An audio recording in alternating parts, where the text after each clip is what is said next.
여러분 안녕하십니까? 출발 성공 투자 박민영입니다. 안녕하세요. 김수정입니다. 어제 뉴욕 증시는 그동안의 하락을 딛고 다시 상승으로 돌아섰습니다. 네. 우선은 낸시 펠로시 하원 의장의 방문이 그래도 무사히 진행이 됐다는 점, 그리고 기업의 실적 발표, 서비스 PMI의 호조 속에서 뉴욕 증시 3대 지수가 상승세를 보인 건데요. 어제는 빅테크주도 강했고 반도체주도 일제히 강세를 보였습니다. 그리고 실적을 잘 냈던 모더나의 주가가 장중에 16%대 폭등을 기록했습니다. 일부 조금 개선의 여지들이 보이고 있고요. 기대 속에 여전히 우려의 불씨는 남아있지만 그래도 일단은 뉴욕장의 환호가 오늘 우리 장에 어떤 영향을 미칠지 그 부분에 초점을 맞춰보도록 하겠습니다. 말씀 주신 대로 뉴욕 증시 3대 지수 모두 다 올랐습니다. 그 흐름 같이 체크해 보시죠. 특히나 나스닥 지수가 2% 이상이나 뛰어올랐고요. S&P 500과 다우도 1% 이상의 상승 확인이 됐습니다. 서비스업 지표가 상당히 좋았다라는 점이 긍정의 힘을 실어줬는데요. 서비스에 서비스를 받은 느낌이었습니다. 일단 중국의 7월 차이신 서비스업 지수가 예상보다 좋았고 유럽의 서비스업도 괜찮았습니다. 그리고 미국의 7월 ISM 서비스업 지수가 지난 55.3 대비 큰 폭으로 개선된 56.7을 기록했죠. 이 덕분에 뉴욕 경제 자체에 대한 기대감이 생겨났습니다. 에너지 가격 하락으로 인해서 인플레이션 우려가 조금 줄어들었다라는 것도 상당히 긍정적으로 작용을 했죠. 자, 서비스업 지표 내용을 좀 더 자세히 들어가 보죠. 사실 얼마 전에 발표가 됐었던 제조업 PMI 같은 경우는 상당히 좀 시장에 부정적 영향을 줬었는데요. 서비스업 PMI가 반등을 줬습니다. 계속해서 하락 추세를 기록하고 있다가 나름 의미 있는 반등을 기록하면서 56.7을 나타낸 거죠. 시장의 예상보다 꽤나 좋았다라는 점이 긍정적이었고 세부적인 지표를 들여다봐도 대다수가 좋았습니다. 특히나 신규 주문과 고용 부분의 개선이 눈에 띄었다라는 점도 상당히 시장엔 긍정적이었죠. 미국 경제에서 서비스업이 차지하는 부분이 크기 때문에 미국 경제에 대한 기대감이 다시금 등장을 한 겁니다. 이 덕분에 뉴욕장 조금 더 힘을 낼 수 있었고요. 여기에 사실 낸시 펠로시 의원의 대만 방문이 잘 지나갔다라는 점, 그리고 생각보다는 무력 충돌로까지 크게 번지진 않을 것이다라는 일부의 안도감도 작용이 됐습니다. 여기에 시티그룹에서 지금 과매도 국면이다라고 이야기한 것도 나름 보탬이 돼줬습니다. 시티그룹에서 과매도 종목을 편입해서 지금 리스크를 줄여야 하는 때다라고 이야기를 했는데요. 며칠 전에 나왔던 팩트셋의 의견과 좀 동일하죠. 팩트셋도 7월부터 좀 올라와서 PER이 좀 부담스러울 수는 있으나 5년 평균 대비해서는 여전히 저평가돼 있다라고 이야기를 꺼내놓기도 했습니다. 그래서 시티그룹이 말한 과매도 국면에 들어간 종목들의 반응이 좀 더 좋았는데요. 메타가 5% 이상이나 뛰었고요. 디즈니, 아마존, 타겟과 오토데스크 역시나 강세 움직임을 기록했습니다. 종목별로 봤을 때 전반적으로 시장이 좋았기 때문에 초록불을 띠며 다 같이 조금 올라가는 분위기가 형성이 됐는데요. 마이크로소프트와 애플, 아마존, 구글 등의 종목들 강하게 올라간 것을 우리가 이 지도상으로도 딱 확인할 수가 있습니다. 전반의 분위기가 괜찮았던 가운데 실적과 가이던스에 대해서 조금 아쉬움이 있었던 AMD 같은 경우는 반도체 섹터 전체가 올라가는 가운데 하락으로 거래를 마쳤고요. 에너지 쪽의 불이 조금 빨갛다라는 것을 느끼실 수가 있을 겁니다. 유가가 4% 정도 떨어진 영향을 받았고요. 어제 솔라에지가 시간외에서 실적 내놓고 크게 급락하고 있습니다. 전해드렸던 바가 있는데요. 이 솔라에지와 퍼스트솔라를 비롯해서 일부 태양광주가 장중에도 좀 부진하게 진행이 됐습니다. 다만 전체 태양광 섹터가 내려간 건 아니고 한 절반은 내리고 절반은 오르는 분위기여서 태양광의 혼조 흐름도 추가적으로 시세 체크가 필요할 것 같습니다. 자, 그 밖에 종목들 디테일하게 보면 반도체 쪽이 괜찮았죠. 마이크론이 3%, 그리고 엔비디아도 2% 정도 올랐고요. 장비주도 전반이 강세 움직임 나타냈습니다. 앞서 전해드린 대로 AMD만 소폭의 하락이었고요. 포드가 차량 판매 상당히 선전했다라는 소식이 들려오면서 3% 이상 뛰어올랐고요. 전기차 쪽도 전원 강했어요. 요즘 니콜라는 계속 이슈 중심에 있기 때문에 7에서 8% 정도 올라가는 날이 점점 늘어나고 있습니다. 서비스업 PMI가 좋다 보니까 소비재 쪽에서도 강세 나타났습니다. 전차가 강했는데 우리도 좀 전차가 강해질 수 있을지 오늘 기대해 보겠고요. 또 다른 전차 얘기도 해볼까요? 네, 먼저 오늘 미국 증시에 걸맞는 초록색으로 또 미국 증시의 상승 분위기 전해주셨고요. 제가 미국의 양봉. 네, 국내의 양봉으로 한번 이야기를 해보겠습니다. 네. 요즘 K 방산주들이 매력을 발산하고 있습니다. 나름 라임을 좀 맞춰봤어요. 방산, 발산 이렇게요. 6대 방산주들이 보름간의 평균 21% 폭등을 보였습니다. 7월 20일이 이 낸시 펠로시 하원 의장이 대만에 방문한다라는 소식이 알려졌던 시점인데 그때부터 어제까지 상승률을 기록한 겁니다. 물론 어제장에서는 조금의 조정이 있긴 했지만 정말 그동안의 저점 대비해서 많이 올랐거든요. 연중 누계 보시면 한국항공우주는 75%나 올 초 대비해서 올랐고요. 한화 에어로스페이스는 이 보름 동안에 37%의 눈부신 상승률을 기록을 했습니다. 그리고 이외에도 방산주, 우주, 항공 섹터 모두 다 최근에 강한 시세를 나타내고 있는 상황입니다. 다음 페이지 보시면 방산주가 너무너무 모멘텀이 많아서 정리하다가 정말 기절하는 줄 알았습니다. 너무 많았습니다. 7개나 있는데요. 러시아와 우크라이나 전쟁 올해 2월부터 시작이 되면서 신냉전 시대가 되면서 그동안 냉전 시대에 도입이 됐던 무기 체계들을 좀 교체해야 된다라는 수요가 많이 늘어난 상황이고요. 이 폴란드 쪽으로 K 무기 수출 계약 이루어지고 있는 부분도 뉴스를 통해서 많이 접하셨을 것 같습니다. 그리고 낸시 펠로시 하원 의장이 대만에 방문하면서 미중 갈등이 고조되고 있는 분위기죠. 또 국방부가 호주를 방문해서 방위산업 협력 등을 논의하고 있는 중이라고 합니다. 그리고 한화그룹에서 방산 계열사 통합했다는 부분도 많이 알고 계실 것 같고요. 이달 중순부터는 한미 연합훈련도 시행이 된다고 합니다. 마지막으로 한국의 첫 번째 달 궤도선인 다누리호가 내일 미국에서 발사가 된다고 하니까요. 이러한 모멘텀들 한번 정리를 다시 해보면 좋을 것 같습니다. 이 중에서도 좀 크게 제가 3가지만 다시 한번 보려고 하는데요. K방산의 폴란드 수출 대박을 기록하고 있죠. 지난달 27일에 한국과 폴란드가 20조 원 규모의 방산 수출 기본 계약을 체결을 했고요.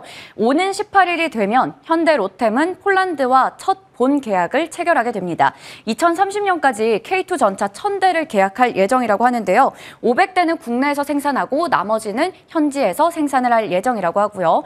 한화 디펜스도 K9 자주포 외에도 레드백과 천무 계약 가능성이 높은 상황입니다. 그리고 한국항공우주도 역시나 FA50 이 부분에 대해서 총 48대를 수출하게 되어 있는데 12대를 우선적으로 공급했다고 합니다.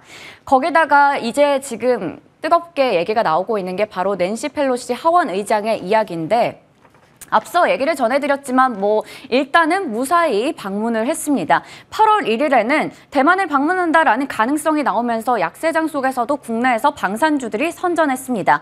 그리고 8월 2일에 중국의 반발 속에서도 대만을 찾았고 대만을 찾자마자 펠로시가 시진핑이 인권과 법치를 무시했다 이런 직격탄을 날리기도 했죠.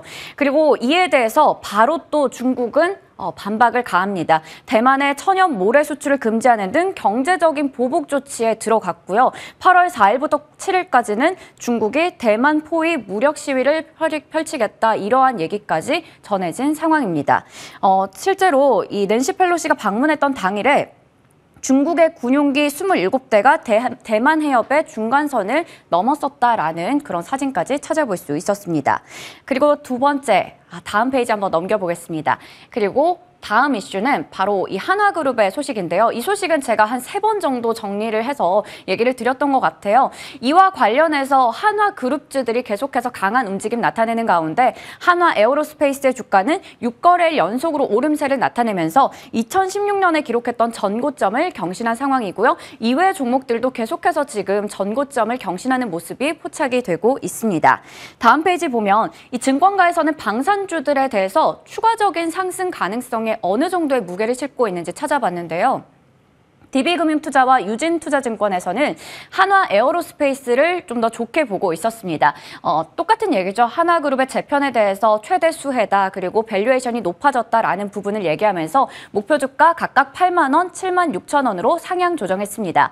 그리고 하이투자증권에서는 유럽 내에서도 군사적으로 긴장도가 높아지면서 이러한 쪽에 투자를 계속해서 하고 있는 상황. 그래서 이 방산주는 경기가 침체됐을 때 회복할 가능성이 높은 종목이다라고 매력을 꽂고 있었고 있었고요. 마지막으로 SK증권 이야기도 예전에 전해드린 바 있지만 최종 수출 계약이 된다면 전고점 수준까지 단기 반등이 가능하다. 그런데 지금 딱 그 자리거든요. 그리고 이쪽이 아무래도 정말 단기적인 프로젝트가 아니라 중장기로 봐야 하기 때문에 한 3, 4년 정도는 이 관련주들의 이익 성장세, 실적을 체크해볼 필요가 있다라고 이야기를 하고 있었습니다. 방산주가 너무 질주를 하고 있어요. 그래서 이 질주가 어디까지 계속될지 올라타도 괜찮은지 궁금합니다. 사실 방산주 하면 네. 우리 정부와 많이 계약을 맺으면서 내수 중심의 방어주다라는 성격이 있었는데 지금은 워낙에 유럽 쪽에서 활발하게 수출을 펼치면서 성장주의 성격으로 탈바꿈하는 모습이 나타나고 있습니다. 하지만 아까 SK증권에서 봤듯이 전고점 부근까지 단기 반등 가능하다 했는데 이미 온 것 같아요. 맞아요. 그래서 이들 종목에 대해서 어떤 포인트를 짚어주실지 여쭤보겠습니다. 시장이 참 침체되는 순간이 많았던 올해임에도 불구하고 방위산업주는 30%, 많게는 70%까지 올라간 종목들도 있습니다. 그렇기 때문에 유튜브 채팅창에서 이익 실현했습니다라는 의견들도 올라오고 있는데요. 추가적인 이야기들 어떻게 풀어가야 될지 진만쌤의 도움 잠시 후에 받아보도록 하겠습니다. 자, 그리고 이어지는 내용은 어찌 보면 투자의 이런 가능성을 제시하는 내용이 될 것 같은데요. 미국과 중국의 갈등, 더 무력이 심화되진 않을 거다, 이런 일부 완화에 대한 기대감도 있습니다만 어찌됐건 중국 측에서는 대만과 미국의 경제적 타격이라도 주기 위해서 이를 갈고 있을 겁니다. 그런 과정에서 TSMC를 탈출해 삼성전자라 온다, 이런 일부의 긍정의 시나리오가 등장을 하고 있는데 그 내용을 한번 같이 정리를 해 나가보죠. 중국이 이를 갈고 있습니다. 경제보복이라도 주기 위해서요. 중국은 있어야 할 모든 보복 조치는 모두 있을 것이다. 우리는 너희들에게 경제 타격을 주기 위해 뭐라도 하겠다라는 입장을 드러내고 있죠. 그리고 중국의 대만 6개 해역 선박과 항공기를 막아서는 움직임이 포착되고 있고요. 스텔스기를 띄우고 경제 보복도 병행하고 있습니다. 어제 나왔던 이슈들만 살짝 봐도요. 대만의 천연 모래 수출을 중단한다. 대만 기업의 식품 수입을 금지하겠다. 이런 이슈가 있었죠. 그리고 그 앞서 나온 내용이긴 합니다만 CATL이 대미 투자를 보류하겠다라는 소식이 있었습니다. 그 내용들이 우리나라의 반사 이익 기대감으로 이어졌고요. 어제 크라운제과 같은 경우는 상한가까지 올라갔죠.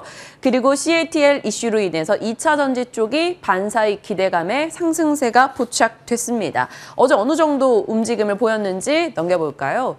2차 전지 셀 업체들 주가 강세 도드라졌고요. 그리고 장비 쪽도 같이 올라갔습니다. 소재 쪽 우리 요즘에도 계속 얘기 나눠보고 있었는데요. 또 강세 움직임 나타냈고 원통형 배터리 종목들도 유달리 강하게 흘러가는 모습도 있었습니다. 이런 식으로요. 반사이익 기대감을 준비된 섹터들에서는 받아갈 수가 있다는 거죠. 여기서 말하는 준비는 결국 기술력이 되겠습니다. 그런 맥락에서 반도체도 좀 들어가지 않을까라는 기대를 갖고 있는데 왜 반도체가 들어가게 될까요? 넘겨보겠습니다. 바로 대만이 자신 있게 온 세상에 내다 파는 게 바로 반도체와 IT이기 때문인 거죠. 2021년 대만 주요 수출품을 정리를 해보면 딱 상위권에 반도체와 IT 부품이 들어간다라는 겁니다. 전기전자 쪽은 결국 수출의 50% 정도를 차지하고 있죠. 그런데 이 대만으로 이 수출품들이 중국에서 막아서게 된다면 결국에는 다른 쪽에서 대체를 해야 되는데 필수적인 대체가 필요한 섹터라는 겁니다. 그러면 기술력을 갖춘 건 결국 한국이지 않을까. 그에 대한 기대감이 등장을 하면서 시장은 일부 긍정의 시나리오를 쓰고 있습니다. 특히나 요즘 들어서요. 사실 우리가 반도체를 대만에게 꽤나 많이 빼앗기고 있는 형국이었거든요. 넘겨보겠습니다. 지난 3월에 기사를 하나 복기를 해보죠. 한국이 이 중국 수입 시장 점유율을 대만에게 빼앗기고 있다라는 내용이었습니다. 중국의 대만산 반도체 수입이 늘고 있다라는 거죠. 2012년, 16년 대비 2017년, 21년의 변화율을 보시면 한국은 줄어들었어요. 중국으로 들어가는 물량이. 그런데 대만 측에서는 되려 늘어난 것을 확인할 수가 있습니다. 그런데 이번 일이 딱 터지고 중국이 아차 싶은 거죠. 우리가 대만을 쥐락펴락하고 싶은데 대만한테 이 반도체가 발목 잡혀 있네? 그러면 대만을 좀 줄여야겠어. 우리 의존도를 낮춰야 돼. 라는 생각을 하게 된 겁니다. 그렇다면 결국 그걸 대체할 쪽을 한국을 들여다보지 않겠느냐. 이런 시나리오가 등장을 하는 거죠. 이대로라면 한국이 일부 조금 수혜를 보지 않을까? 맥락은 맞아 떨어집니다. 하지만 우리는 칩4 동맹이라는 변수가 있습니다. 사실 낸시 펠로시가 방한을 하면서 또 이게 화두가 될 텐데요. 미국의 반도체법 독소 조항이 우리의 발목을 잡고 있죠. 이 반도체 동맹에 가입하게 되면 10년간 중국과 비우호국의 시설 투자를 못한다라는 조항이 있기 때문입니다. 그래서 이 칩4 동맹에 참여했을 경우 중국의 압박에 대한 우려감이 있는 거고요. 불참여했을 경우에는 미국으로부터 장비 조달도 못할 거고 칩4 동맹에서 배제되면 우리 성장이 좀 저해될 거다라는 리스크가 있었죠. 하지만 돌아가는 맥락상 우리는 아마 가입하게 되지 않을까 싶습니다. 그렇다면 늘 그랬듯 중국에 대한 부담을 느낄 수밖에 없죠. 중국에 대한 부담 당연합니다. 사실 수출 비중을 보면요. 우리 반도체 수출액 중에 중국 비중이 무려 35%가 넘어갑니다. 올해 7월 기준이요. 당연히 이 부분에 대한 어느 정도의 타격 예상이 되는 거고요. 그리고 수출 쪽에서도 사실 수입 쪽에서도 우리가 의존도가 너무 높아요. 중국에 대한 의존도가 70%, 취약 품목이 무려 1,088개가 되겠습니다. 그중에 한 절반 정도는 중간재입니다. 중간재를 중국에서 못 가져오면 완제품 수출에도 부담이 되겠죠. 이러저런 여러 이슈가 엮여서 우리의 고민이 깊어지고 있었는데 낸시 펠로시가 방한을 합니다. 선택의 순간이 나름 다가오고 있다라는 거죠. 넘겨보시죠. 하지만 이를 두고 유진투자증권에서는 이번 일로 인해서 대만을 압박하기 위해 한국의 선택지로 두는 과정이 생겨날 거고 그런 과정 속에서 어느 정도 국내 반도체가 수혜를 볼 것이다. 그리고 칩4 동맹으로 인한 우리의 제재 압박도 사실 중국이 자유롭게 하지는 못할 거다라는 시각이 나옵니다. 나름 우리가 틈새 시장을 노리게 될 것인지 지켜보겠습니다. 잠시 후 반도체주에 대한 이야기, IT 부품주에 대한 이야기도 전략 챙겨볼 거고요. 자, 가나 안 가나로 또 오늘 마무리해 주실까요? 네, 가나 안 가나 단독 기사였습니다. 테슬라가 전기차 배터리 팩을 재사용하는 대형 ESS 센터 구축을 검토하고 있다. 이런 소식이 나오면서 어제 시간외에서 폐배터리 관련주들이 또 힘을 받아갔습니다. 네. 이지트로닉스는 상한가로 거래를 마쳤고요. MPC도 3%대 강세를 보였습니다. 그리고 오늘 또 중요한 날입니다. 폐배터리 재활용 기업인 세비캠이 드디어 코스닥 상장 D-Day인데 과연 따상에 갈 수 있을지 제2의 성일 하이텍이다 이런 기대감이 정말 많이 몰렸고 실제로 일반 청약 경쟁률도 1720대 1을 기록하면서 성일 하이텍보다 더 높게 나왔거든요. 8조 원가량의 증거금을 끌어모았는데 오늘 어떻게 될지 기추가 주목됩니다. 참 뉴스 정말 많이 나오는 게 폐배터리 쪽인 네. 것 같아요. 이번에도 뉴스가 나온 만큼 반응을 보일 텐데 성일 하이텍 때 진만쌤이 구체적인 전략을 줬었습니다. 따상을 가지 못할 경우에는 어느 정도 이익 실현을 하세요라고 얘기를 하셨고 시장은 그에 좀 부합을 했었는데 이번에는 또 어떻게 전략 주실지 잠시 후에 챙겨보겠습니다. 지금부터 저희와 함께 가보시죠.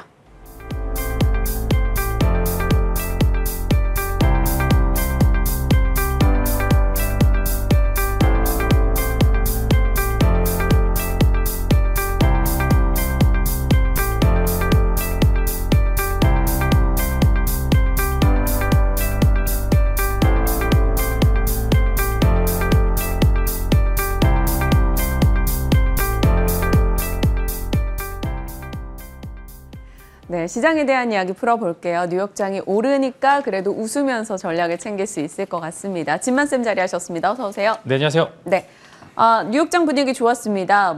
생각했던 것보다는 미중 무력 충돌 가능성이 적은 상황이다 보니까 좀 여러 가지 완화가 있었고요. 서비스업 지표도 괜찮았고요.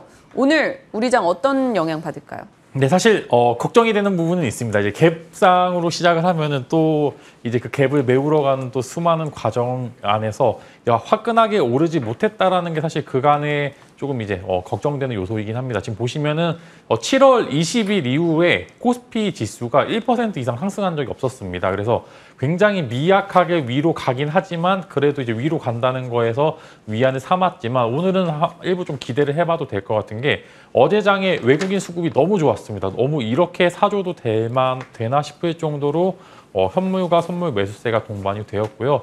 이제 결국에는 기관들이 이제 장 마지막 막판에 이제 콜옵션을 좀 매수를 해주면서 오늘 시장을 억지로라도 끌어올릴 것이라고 제가 예상을 좀 했었는데 일단 오늘 시장 장초는 굉장히 좋으나 과연 여기서 개인의 순매수세가 붙으면서 시장이 또 이제 좀 혼조세로 가느냐 혹은 이제 개인이 오히려 또 차익 실현을 계속적으로 하면서 추가적인 상승을 좀 이제 또 불어일으킬 수 있을 만한 요소로 삼느냐 이제 그 포인트로 접근하시면 좋을 것 같고 아직은 대외 변수가 조금 있는 것 같습니다. 그래서 일단 이 부분들이 국내 시장에 영향을 미칠 수도 있기 때문에 개인 투자분들께서 혹은 어제 베팅한 부분에 대해서는 일부 시초가 강하다고 하면 좀 정리를 해보시는 것도 좋을 것 같고 추가적인 상승 요소는 사실 지금은 어느 정도 10시 혹은 11시 항생지수 혹은 이제 대만 지수 좀 보면서 해봐도 되겠지만 일단 초기에는 굉장히 긍정적으로 좀 지켜봐도 될 것 같다라는 의미에서 뭐 미국이 너무 좋았다고 이제 국내 장이 그렇게 좋았지는 않는 모습을 보여주었기 때문에 일단은 좀 긴장을 좀 하자. 너무 좋지만 너무 큰 기대는 하지 말고 좀 냉정하게 시장을 대응해 볼 필요는 있다라는 말씀을 드리도록 하겠습니다. 네, 알겠습니다. 일단 항상 시장이 조금 오를 때는 갭상승 출발한다면 이익을 좀 정리하시죠 라는 답변을 주시고 시장이 내릴 때는 쫄지 마시죠 라는 답변을 주셨는데 오늘도 같은 맥락이 되겠습니다. 자, 그렇다면 각 섹터별로 전략을 좀 세세하게 들어가 볼게요. 지금 진만쌤과 저희가 많이 얘기 나눠봤고 이미 많이 수익을 냈었던 쪽이 방위산업이에요. 수익을 내서 이익 실현하신 분들도 계시겠고 끌고 가고 계시는 분들도 계실 텐데 모멘텀만 보면 뭐 한 2, 3년 그냥 들고 있어야 돼요. 네, 사실 되게 이제 단기로도 굉장히 시세가 잘 나왔고 뭐 중장기로도 모멘텀은 굉장히 좋은 쪽이 방산인데 저도 항상 이제 올라가면은 팔고 이제 내려가면 사고 이렇게 이제 전략을 많이 짜고 있는데요.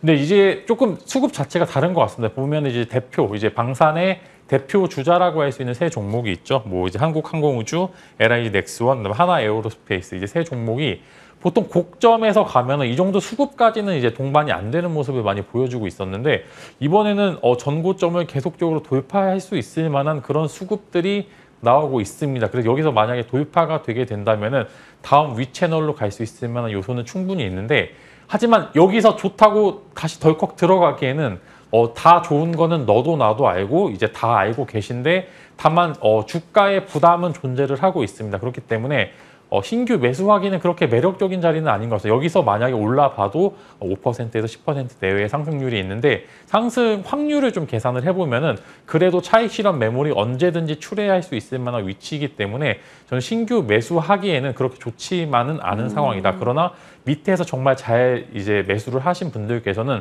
뭐 계속적으로 전고점을 갱신을 하는 모습을 보여주지 않을까라는 그런 외부적인 긍정적인 환경 거기에다 수급까지 동반이 되면서 이제는 단순 테마주가 아니라 이제 해외에서 정말 한국 시장, 한국 방산 이제 산업청에 대해서 굉장히 긍정적인 요소를 보여주고 있고 가성비가 좋다라고 많이 이야기들 하더라고요. 뭐 독일 전차에 비해서 훨씬 더 가성비가 좋다라는 그런 의견도 많이 나오고 있고 이게 또 방산 체계가 굉장히 재밌는 게 국산 무기가 하나 들어가면 또 비슷하게 무기 체계를 갖춰야지만 시너지 효과가 많이 나고 있습니다. 그래서 뭐 국내에도 굉장히 옵션도 많이 있기 때문에 이제 뭐 조 단위 계약이라고 해서 이제 주식 시장에서 굉장히 좋아하는 수십조 단위의 계약을 체결할 것으로 예상이 된다라고 하는 긍정적 요소와 함께 실제로 결과물이 도출이 되고 있기 때문에 이전에 2차 전지가 보여주었던 모습들 성장주를 가치주로 전환하는 시점에서 이제 방산 쪽은 가치주에서 오히려 성장주로 갔다가 다시 가치주로 가는 이제 이런 전환 시점이 있기 때문에 저는 긍정적인 요소지만 보유자분들의 입장에서 보신다면 한 10% 정도의 상승 여력은 다들 가지고 있다는 말씀을 드리도록 하겠습니다. 일단 고점 부담에 따라서 보유자 영역으로 정리를 하겠습니다. 하지만 갖고 있는 그 산업 자체의 성장성에 대해서는 긍정의 시각을 주셨고요. 계속해서 저희와 오래전부터 방위산업주 올해 초부터 정말 입이 마르고 닳도록 전략을 나눴었어요. 추가적으로도 변화 포인트 생길 때마다 이야기 나눠가겠습니다. 자, 다음 미국과 중국 갈등 속에 대만이 탁 껴들어가 있습니다. 이게 주식시장이 좀 잔인해요. 대만이랑 중국 갈등 속에 우리가 노릴 틈새 시장 이런 걸 고민을 해야 되니까 뭐 그렇지만 뭐 돈을 저희는 주식시장에서 벌어야 되는 입장이니 좀 수혜 볼 수 있을까요? 반도체나 IT 쪽? 네, 어제 사실 과자가 갔습니다. 어제 과자가 가는 거 저 보고서. 깜짝 놀랐어요. 네, 아 정말 이게 주식시장이 어렵구나. 네, 이제 사실 이제 바로 나오자마자 저는 과자주가 오르나라는 생각은 사실 잠깐 애매해가지고 이제 보지 않았는데 갑자기 이제 급등하는 모습을 보면서 주식시장은 역시 아이디어를 잘 짜는 이제 사람들이 이제 소설을 잘 쓰는 사람들이 주식시장에서 큰 수익이 많이 나는 것 같고 사실 이런 콘텐츠를 다루기가 정말 쉽지가 않지만 그래도 여기서 잘 다뤄드린 것 같습니다. 그래서 저는 그래서 반사 이익을 항상 챙겨주는 요소들이 굉장히 중요한 것 같고요. 사실 이제 지금 한국도 중국과 굉장히 껄끄러운 관계는 맞습니다. 껄끄러운 관계는 맞아서 지금 이제 배터리 이제 반도체 동맹이 오히려 한국에게는 독이 될 수 있다. 이제 중국에 수출하는 수많은 반도체를 끊게 되면은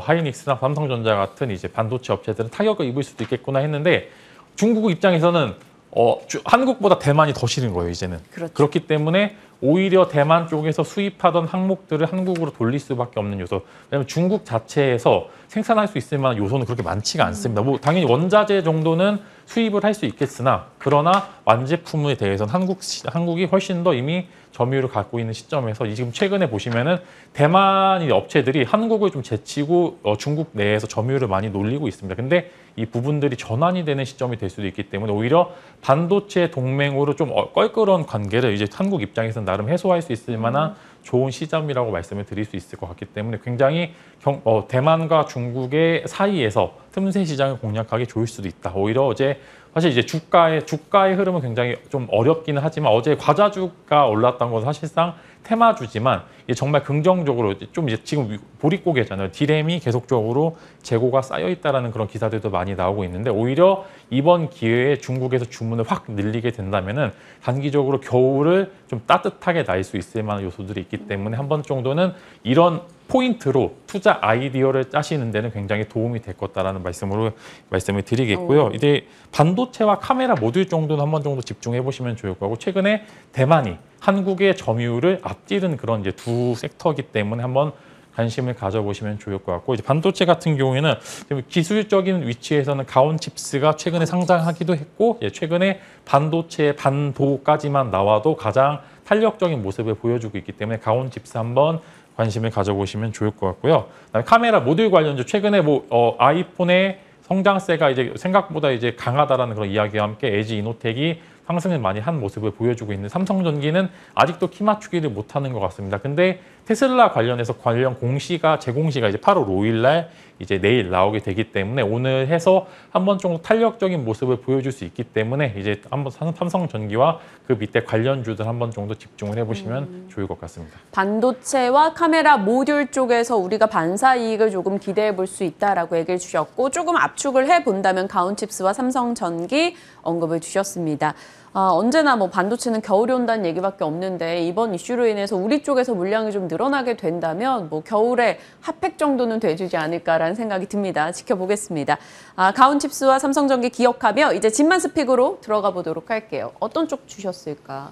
철강주, 리오프닝주, 은행주 이거 다 얘기하실 수 있는 거예요? 네, 종목을 하나씩만 얘기를 하면 되니까 이제 간단히 코멘트를 드리면 최근에 이제 워낙 소외받았던 이제 섹터들이 한두 번씩 이제 좀 시세를 받는 모습을 보여주고 있는데 어제 게임주도 카카오 게임즈가 실적이 잘 나와서 으쌰으쌰하는 모습을 보여주고 있고 철강도 사실 피크아웃에 대한 우려를 제외하고는 실적 자체는 굉장히 좋으니까 이런 부분들에 있어서 이제 철강, 리오프닝, 은행주 각자 조금 리스크가 있었죠. 철강은 이제 뭐 탄소 관련된 이슈가 있었고 그다음에 리오프닝은 코로나 재확산으로 인해서 공매도의 주요 먹잇감이 된 적이 있었고 그다음에 이제 은행 같은 경우에는 뭐 이제 금리 인상은 있었지만 이 부분들에 있어서 실적을 혹은 이제 주주 배당을 할 수 없을 만한 그런 요소들이 많아서 조금 제한돼 있었는데 각자 이제 조금씩의 매력도 있죠. 이제 워낙 이제 수급 공백이 있었던 소외 섹터여서 지금은 한 번 정도 매수해서 손해 볼 타이밍은 아니기 때문에 한번 다뤄보려고 하고요. 철강은 세아제강 한번 다뤄보려고 합니다. 이제 미국 관련돼서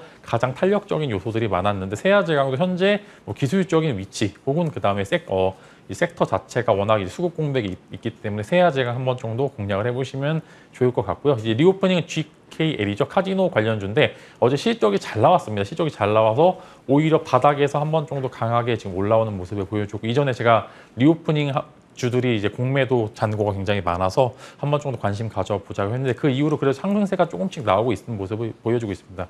그리고 코로나가 이제 다음 주 정도까지 정점을 찍겠구나라는 그런 이야기도 많이 나오고 있기 때문에 지금은 리오프닝 모아가기 가장 좋은 시점이다라는 말씀으로 해서 카지노 관련주 GKL 한번 관심 가져보시면 좋을 것 같고 제가 처음으로 카카오 관련주를 다뤄보는 그러네요. 것 같습니다. 제가 카카오를 그렇게 좋아하지는 않는데요. 그래도 수급 공백에서 의외로 강한 모습을 많이 보여주고 있기 때문에 카카오뱅크도 그래도 생각보다 실적이 잘 나와서 이제 바닥권에서 바닥 수급을 한번 노려볼 만한 요소. 정말 뭐 외형적으로는 막 성장을 못하겠지만 그래도 5%에서 10% 구간에 줄 수 있을 만한 요소는 다 나와 있기 때문에 이제 빈집에서 한 번 정도 수급을 노려보자. 카카오뱅크까지 다뤄보도록 하겠습니다. 세아제강, GKL, 카카오뱅크 이들에 대한 전략도 그러면 어느 정도 이익이 남은 실현을 빨리 하는 쪽으로 10% 정도? 네, 저는 딱 10% 내외, 한 8%에서 10% 기준을 잡고서 짧게 왜냐하면 지금 이런 종목들이 워낙 많기 때문에 짧게 잡아도 계속적으로 이제 종목을 매수하시는 데는 그렇게 크게 문제는 없을 것 같습니다. 네, 진만쌤의 수익 살짝 보고 갈게요. 그동안 말씀 주셨던 종목들 10% 수익 손쉽게 달성하는 게 많았습니다. KPF는 42%, 우진 10%, 우진은 2번이나 공략해서 수익이 났고요. 현대에너지솔루션 64%, 에코프로 7%. 저 중에서 AS 저는 제일 수익이 그나마 낮은 쪽을 고를게요. 에코프로. 네, 에코프로 저도 에코프로 하고 싶은데라고 생각을 했는데 방금 노래 딱 다뤄주시네요. 텔레파시가 네. 통했네요. 네, 그래서 저는 에코프로 말씀을 드리면은 지주사에 좀 제한적인 요소는 있는데 최근에 또 이제 폐배터리 시장들이 막 조금씩 크면서 이제 관련해서 지분을 갖고 있어서 한 번 정도 다뤄드린 적이 있었는데 이것도 그렇고 에코프로 비임도 워낙 실적이 잘 나오니까 네. 이런 부분들에 있어서 에코프로가 이제 최근에 지주사 중에서 가장 주가 탄력성이 좋게 나타날 수 있는 그런 모습을 보여주고 있고 이제 어제자 기사로 슬쩍 나온 게 있습니다. 이제 에코프로 비엠의 지분을 일부를 좀 매각을 해서 이제 이에서 좀 실탄으로 쓰겠다, 투자 자금으로 쓰겠다라는 기사도 나오고 있기 때문에 에코프로가 정말 여러 가지 모멘텀이 많은 것 같습니다. 성장주를 많이 들고 있는 지주사다 보니까 아무래도 주가 탄력성이 위도 좋지만 아래도 굉장히 탄력적이었었는데 지금은 시장에서 긍정적으로 보여주고 있으니까 에코프로 보유하고 계신 분들 제가 많은 걸로 제가 알고 있는데 조금만 더 기다려서 앞자리가 이제 두 자리가 좀 수익으로. 네. 한 10만 원 정도로 앞자리가 한 자리 바뀌게 되면은 한 번 정도 더 코멘트 드릴 수 있을 것 같고 한 11만 원 정도까지의 상승 여력은 존재를 한다라는 말씀을 드리도록 하겠습니다. 네, 알겠습니다. AS까지 저희 시간 꽉 채워서 알차게 전략 챙겨봤습니다. 진만쌤과 오늘도 함께했네요. 고맙습니다.